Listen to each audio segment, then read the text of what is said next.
afternoon and welcome back. I'm August Peter. In light of the great wisdom of C.S. Lewis's The Abolition of Man, Carl Trueman has recently penned a book that has yet to come out yet, but I'm greatly looking forward to it, called The Desecration of Man. And I want to invite him to speak to this ongoing reality of the sacrilege that's being committed to God's design for the human person. Carl Trueman is no stranger to this program, professor of biblical and religious studies at Grove City College, fellow at the Ethics and Public Policy Center, and his book, The Desecration of Man, How the Rejection of God Degrades Our Humanity, is due out in April. Carl, great to speak with you. How are you? I'm doing very well. And yourself? I'm very well, thank you. Always a joy to reconnect with you. Likewise. Let's begin by, and you know well that I think very highly of your work, especially The Rise and Triumph of the Modern Self, which has become a bit of a staple in how many people view the way we think about reality today. From that light, then, I want to invite you to speak to how modern man tends to think about the human person today. Yeah, well, the question, of course, is an interesting one, and a lot of people would put the answers out to say essentially that human beings are disenchanted. We tend to think of ourselves now as just stuff, and I find that view somewhat persuasive. But there are things that go on relative to our approach to the human person that doesn't quite explain. In the book, I draw a contrast between the language used about abortion, when in the 1990s, during the Clinton campaign, the case was being made for abortion. The language was that abortion should be safe, legal, and rare. To compare that to the 2024 election campaign of one time Biden, then Harris, it was the language of abortion is a basic human right, and women were being encouraged to shout their abortions. Now, I would say the safe, legal, and rare idea certainly fits with the idea that we're just stuff, that being a human has lost any magical or spiritual quality that it once had. It's a disenchanted view of the person. But there's an ecstatic destructiveness to the second that I think mere disenchantment can't get at. So my argument in this book is that today, when we think about the human person, it's not simply something that we regard as disenchanted. It's actually something we take a delight in desecrating at this point. And therein lies perhaps the most heartbreaking of the issues, that, like you rightly highlight, there seems to be a perverse delight in the desecration of, I'm going to use the big word anthropology. It really means the way we think of man. I wonder if I could press you to go further. Why have we come to that point? Yeah, an interesting question. I think the answer to that is, I would give a sort of, like a sociological and then a theological answer.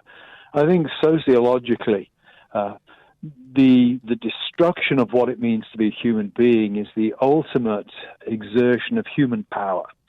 The last 300 or 400 years have seen an increasing intolerance of external authorities shaping who we are and who we think of ourselves to be. And there's a sense in which, the last great external authority, of course, that's our own body.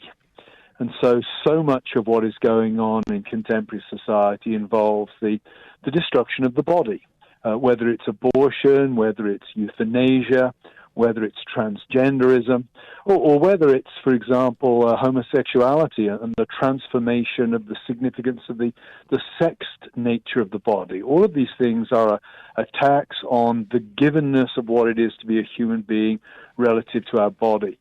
And that makes us feel powerful, even though it's doing tremendous damage to us. It's the ultimate rebellion against external authority. It's the ultimate rebellion that allows us to assert our own sovereignty. Now, I would give a theological answer to that as well and say, as Christians, we believe we're made in the image of God. What is the thing then that's going to make us feel most godlike? It's the destruction of God's image. It's the shattering of God's image. That's the thing that makes me feel most godlike. And so you have, I think, the sociological result of the notion of human beings as free and autonomous that leads us to self-destruction. And you have the theological rebellion. How do I assert my authority against God? I destroy his image. Both of them come to focus on fundamental destruction of the human person, specifically destruction of the human body. I'm very grateful to have you speak directly into that, the theological reason especially, because what you're effectively highlighting, Carl, is, and help us understand this clearer, the perverse satisfaction of desecrating the meaning of humanity comes from an even deeper perverse satisfaction of destroying that which is like God in the human person. Yes. Ironically, Nietzsche, the great 19th century German atheist, puts his finger on this. Nietzsche has this famous passage in his Gay Science where he has this madman run into town and confront the atheists who are there and say to the atheists, you've killed God. And the atheists sort of laugh this off, and the madman says, no, you don't understand. You can't kill God and carry on as if everything else is the same. If you've killed God, you have to rise up and take the place of God yourself. And how do you do that? You do that by smashing every vestige of God that is left, every moral code that was once grounded in the reality of God, every piece of, we might say, human identity that was grounded originally in the idea of God, that has to be transgressed. It has to be dispatched. And as you say, that's both a terribly destructive thing, but it's also incredibly exhilarating because it makes us feel like gods. Nietzsche very notoriously put that narrative of the madman in his book, The Gay Science. I want to invite you to share just more expansively on that. It's not like Nietzsche was celebrating it. He was effectively saying, because we have done this, we have become authors of our impending ruin. Absolutely. Nietzsche sort of ends the passage with the madman saying, all who come after us will belong to a higher species. In other words, all human beings from now on will be more liberated to be their own self-creators than those who've gone before. Now, Nietzsche was honest enough to see that on the one hand as exhilarating, as giving us a sense of power, but also as being terrifying. When you think about it, the burden of self-creation is indeed a terrifying burden.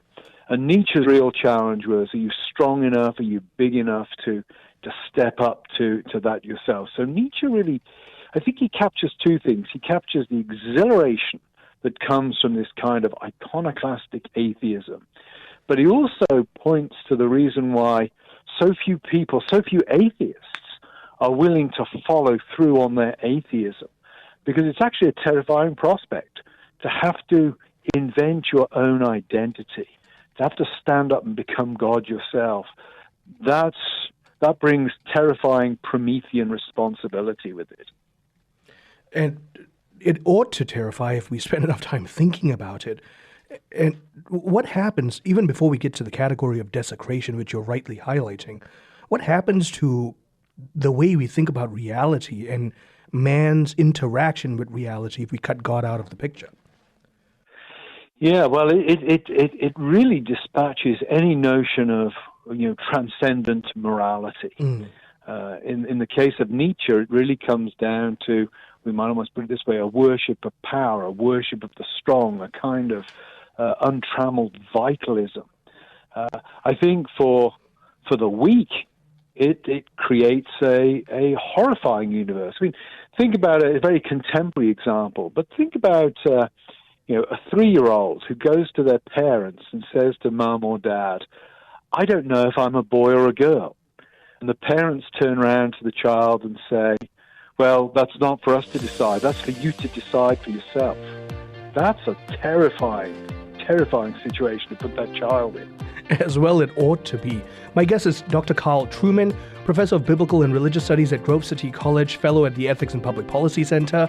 We're talking about his upcoming book, The Desecration of Man, How the Rejection of God Degrades Our Humanity, which is due out in April. Stay tuned. I'm Marcus Peter.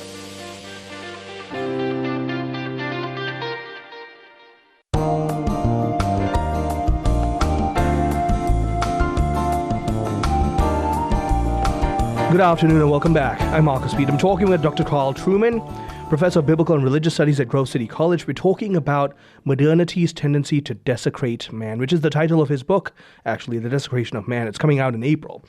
So, Carl, like you were rightly mentioning, it should terrify us, and it does terrify children, if parents don't give children a proper concept of reality. Just tell them, design reality as you will. What does that do to the human person? What does that do to the mind that's told you are the arbiter of your own meaning?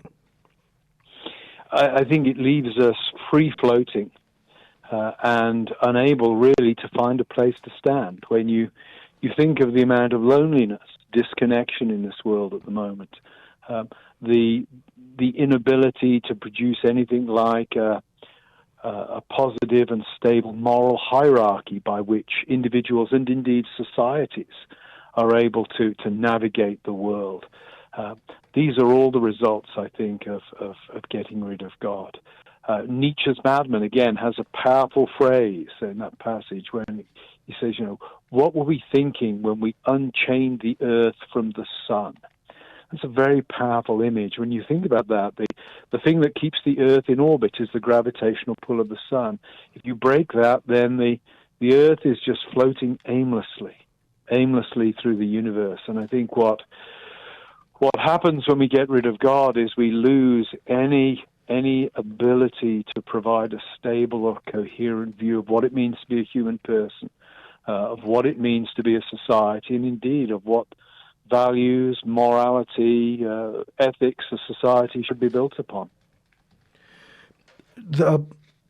What you highlight is, it should startle us as well, because for some reason, modern man doesn't seem to understand that we can't have an objective system of good and evil if we don't acknowledge an objective God. Help us draw that line and understand why it's ludicrous to think otherwise.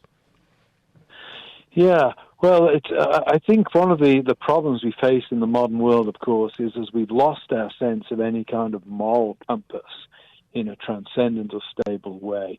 We've tended to turn all moral problems into technical problems. And this is where technology comes into play. Technology has allowed us to imagine that we can get away with a world or a universe that has no morality. Think about sex, for example. In the 19th century, the sexual revolution was unimaginable. One couldn't imagine sex as recreation because if young men went around sleeping with whomever they wished, women were going to get pregnant. That was going to have profound personal and social effects. There was a high risk of catching an incurable disease that might destroy the body, destroy the mind, destroy the life. The risks were tremendous. Made sex as recreation an entirely implausible concept. We live in a world where technology allows us to avoid both of those things. Now, you can have sex without the girl getting pregnant. You can have sex, and if you pick up a nasty disease, hey, we've got a drug that deals with that. Why should you allow your will to pleasure, to be corralled by a moral code that seems antiquated, that no longer seems to apply? So we live in a world where the lack of any kind of moral foundation or moral code seems entirely plausible to us. The results of that speak for themselves. The sexual revolution, which promised liberation for women, has turned women into things. The explosion of pornography facilitated by the internet has done more to pervert the view of women as objects rather than persons than anything else in human history. So we see all around us the bleak and sad consequences of this amorality, but technology allows us to think we can get away with it. And again, that should terrify us as well, because we really can't get away with it. In fact, the more we try to break the laws of nature and revelation, the more those laws break us as a society. Yes, I mean, think about the sexual revolution has led to collapsing birth rates in the West, for example. We're facing a demographic crisis. We're not going to be able to enjoy the levels of prosperity that fuel our hedonistic lifestyles when we have collapsing populations. nobody left to pay for it. So there is a price to pay. It's just that we choose to ignore it by and large. Now, one of the things you highlight is also the rise of a sympathy towards socialistic tendencies, communistic tendencies, especially here in the West. Marx loathed any notion of affiliation to God and religion. Can you speak to why there is a kind of newfound appreciation, if you will, for Marx's thought? Yeah, that's a difficult, a complicated question. Clearly, the assault on religion was central to Marx's own revolutionary philosophy. He says in his preface to Hegel's philosophy of right, he makes the comment that the critique of religion is the foundation of revolutionary thinking, because he thinks that religion is what helps men cope with suffering here and now, and therefore accept the poor conditions that industrial capitalism has imposed upon them. I think where Marxism is now appealing is not so much in the original economic context in which Marx articulated it, but in this deep sense of victimhood that has come to grip the imagination. If we think of ourselves as free and autonomous, if we think of ourselves as self-creators, then anything that interferes with our happiness, anything that prevents us from enjoying life, is seen as oppressive. It's seen as somebody else's fault. It's seen as the fault of the traditions we've inherited or the culture we live in. And that means that we have a natural tendency towards anything that critiques that culture or debunks that history as being liberating. So I think it's that critique aspect of Marxism that has really come to the fore in recent years, and presents itself as liberating, culturally liberating. It is not, of course. As I've said in earlier answers, it leaves us free-floating and rootless. It leaves us as hopeless as we've ever been. You rightly highlight James Joyce and his Ulysses as an indicator of a kind of literary take on the pulse of culture, of how we've desecrated the meaning of God and man. Yes, so of course, Ulysses is one of the great novelistic manifestos of modernism. It's in some ways an attempt to try to retrieve some sort of epic meaning out of mundane life, but it begins with this mockery of the mass. Man appears at the top of a stairwell. His dressing gown is open, so he's exposing his genitals. He's about to shave, and he's waving his razor around in the shape of a cross. And he, as he holds up the shaving soap, he pronounces the first words of the Latin Mass. And it's a beautiful, I said beautiful in the broadest sense of the word. It's a beautiful way of capturing the complete loss of a sense of the sacred and the complete meaninglessness of sacred symbols and sacred rituals for the modernist mindset. You fast forward from the penning of the Ulysses to today, and you realize that precisely that kind of blasphemy, albeit greatly expanded, permeates the culture in every facet of media. Yes, Joyce is an elitist. He's writing a work that very few people have read, and even fewer have fully understood or appreciated. And interesting enough, I suspect anybody reading the first few pages of Joyce today, very few would actually get the reference to the Latin Mass.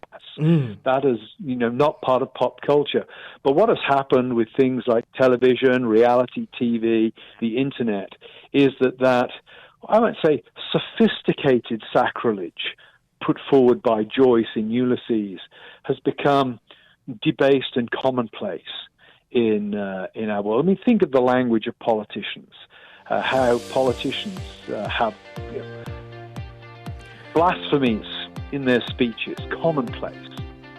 My guest is Dr. Carl Trueman, Professor of Biblical and Religious Studies at Grove City College. We are talking about his upcoming book, The Desecration of Man, and really how our modern culture in forgetting God has completely denigrated the meaning of man and anthropology in general. Continuing on the other side, stay tuned. I'm Marcus Peter.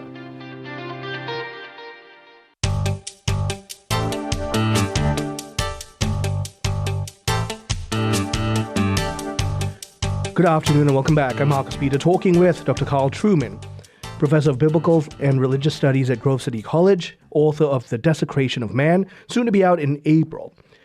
So, Carl, I want to pick up where we had left off. Like you mentioned, you consider the writings of people like James Joyce, and he's articulating the desecration of the sacred, the holy, and the making of it into what is profane. But I don't think even Joyce could have predicted the state of our media today, where it's just banal blasphemy at large. Yes, I think that percolation of sacrilege down through the culture was something that an elitist like Joyce would not have anticipated. But of course it's there in seed form. When you think about it, what is it that makes human beings noble? What is it that makes us exceptional? It's the fact we're made in the image of God. And so if you take God out of the picture, inevitably you have to take human beings made in the image of God out of the picture, and that reduces us.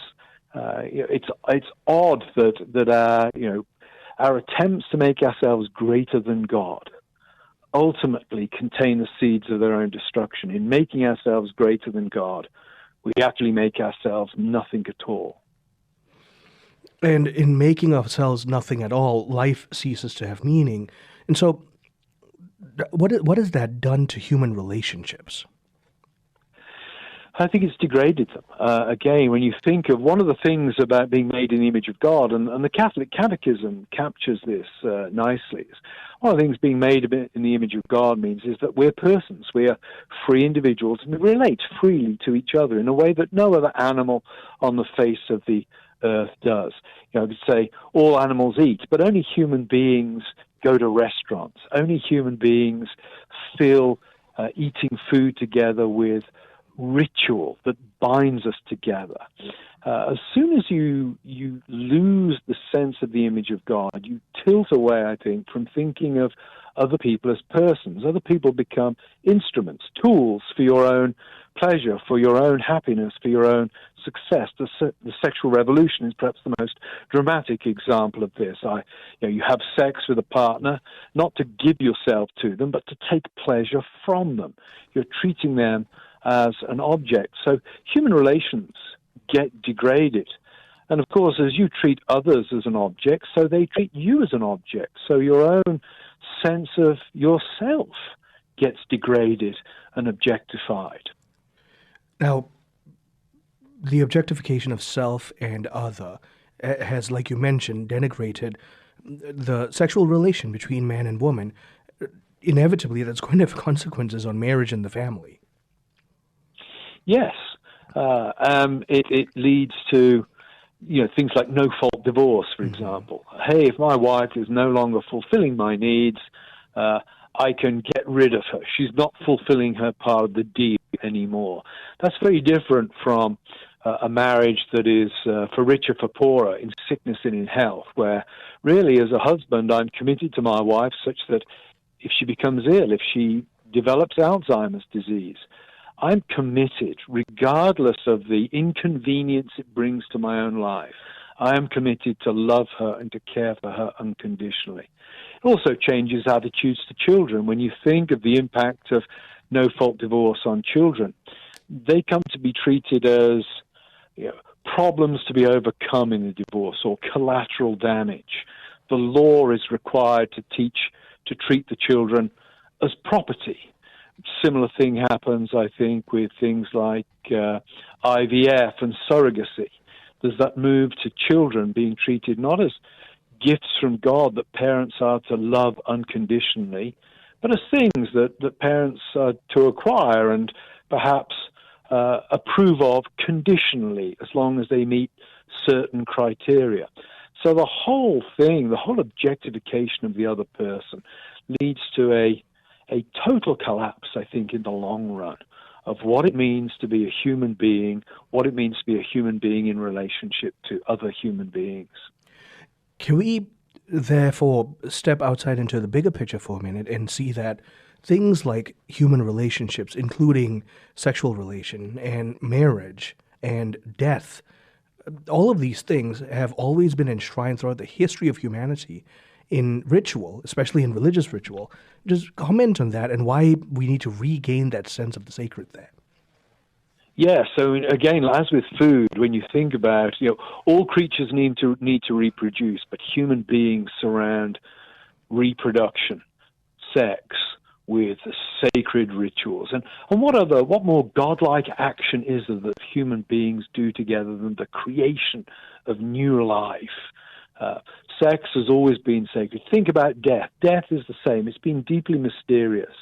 Even law today, if you abuse a corpse, often we'll use the language of the corpse was desecrated. That's a kind of folk memory of the holiness that was ascribed to death, the mystery that was ascribed to death.